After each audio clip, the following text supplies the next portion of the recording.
ओम साईं राम। गुल 29। मद्रासी भजन मंडली, तेंदुलकर कुटुंब ऐं कैप्टन हाटी जी कथा।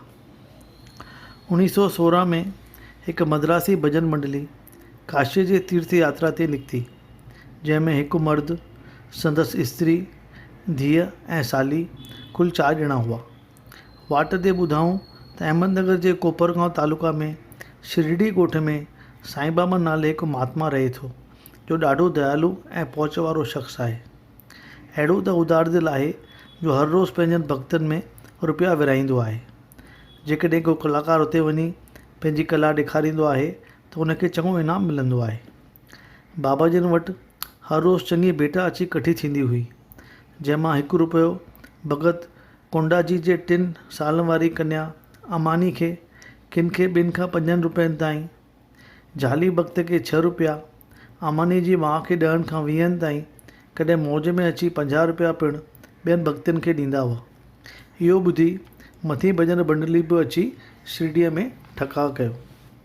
भॼन मंडली ॿाहिरां बराबरि सुंदर भॼन ऐं गानो कंदी हुई, पर अंदर में माया मेड़ण जा लालची हुआ। सिर्फ़ु ज़ाल जो सुभाउ ज़रा निरालो हो ऐं बाबा जन लाइ खेसि श्रद्धा ऐं इज़त हुई। हिकु ॾींहुं जॾहिं मस्जिद जी आरती थी रही हुई, तॾहिं मथे स्त्री जी भक्ति ऐं श्रद्धा परोड़े बाबा जन मुंहुं अहिड़ो त प्रसन्न थिया जो संदसि इष्ट देव सीतानाथ जे रूप में खेसि दर्शन ॾिनऊं। बाक़ी ॿियनि खे बाबा जन जो रूप ॾिसण में आयो।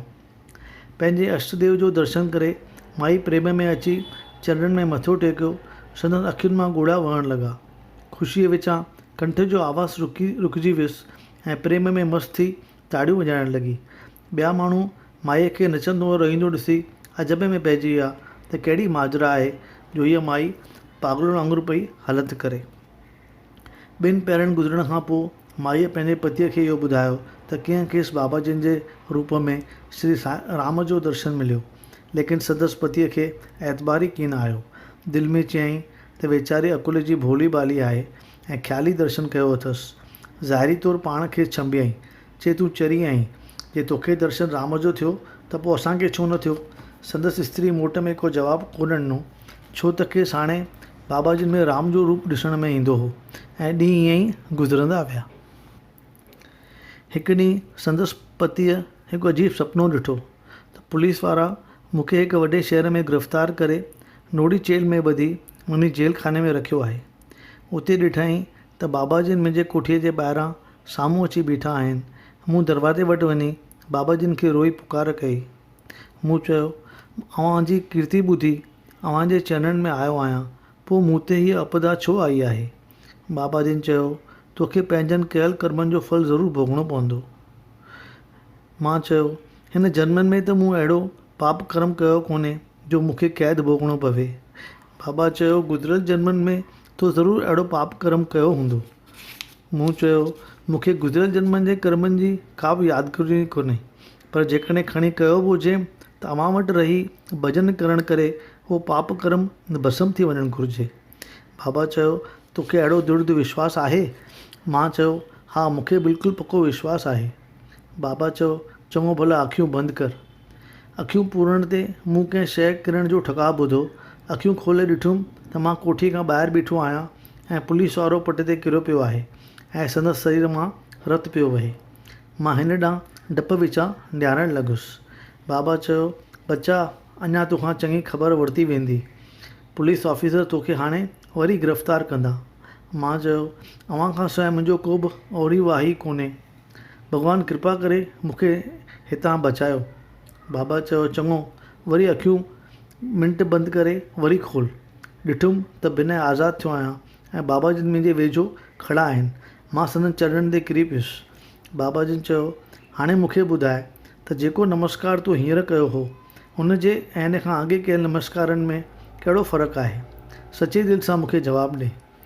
मां जवाबु ॾिनो, गुज़िरियल नमस्कारनि ऐं अॼोके नमस्कारनि में ज़मीन आसमान जो फ़र्क़ु आहे। अॻे मां फ़क़ति धन मिलण जे लालच ते नमस्कार कंदो हुउसि, पर अॼु मां अव्हांखे ईश्वर रूप सम्झी नमस्कार करे रहियो आहियां। अॻे मुंहिंजो ख़्यालु हो त अव्हां मुस्लमान फ़क़ीरनि खे नमस्कार करणु असां हिंदुनि जो धर्म भ्रष्ट थी रहियो आहे। बाबा चयो, छा तुंहिंजो मुस्लमान पीरनि में विश्वास न आहे। मूं कंधु धूणी न कई त पोइ बाबा चयो, तुंहिंजे घर में पंजो छो रखियलु आहे? तूं ताबूत जी पूॼा कोन कंदो आहीं?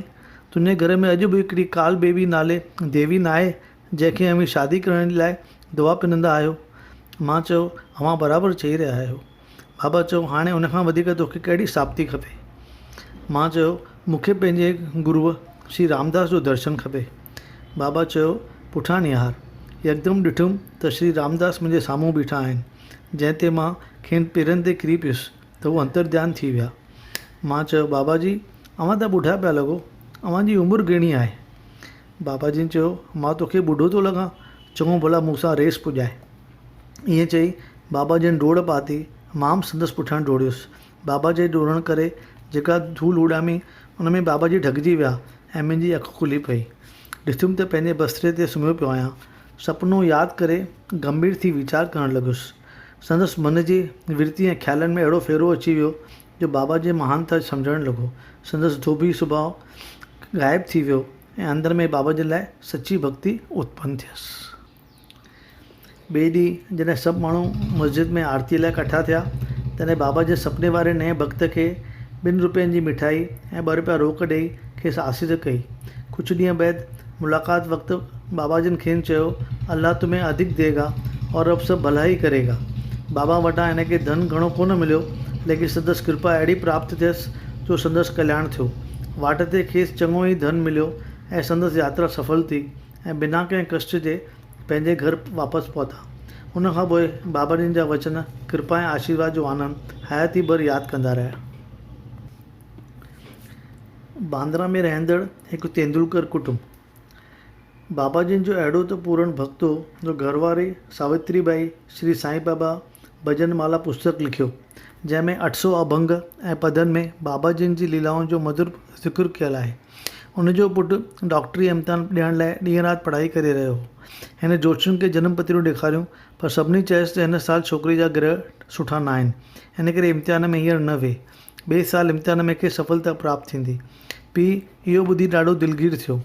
थोरनि ॾींहंनि बैदि छोकिरी जी माउ शिरडी में वञी बाबा जी जो दर्शन कयो ऐं पुट जे बारे में ॿुधायईंसि त जोशी चवनि था त हिन साल में परीक्षा में न वेह।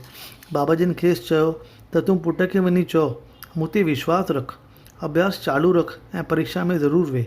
जोशियुनि जो चवणु ऐं जनम कुंडलियुनि ते ध्यानु न ॾे। मां तोखे ख़ातिरी थो ॾियां त तुंहिंजो पुटु डॉक्टरी इम्तिहान में ज़रूरु पास थींदो। बाबा जिन जे ॾिद ऐं ख़ातिरी मिलण ते छोकिरो इम्तिहान में वेठो।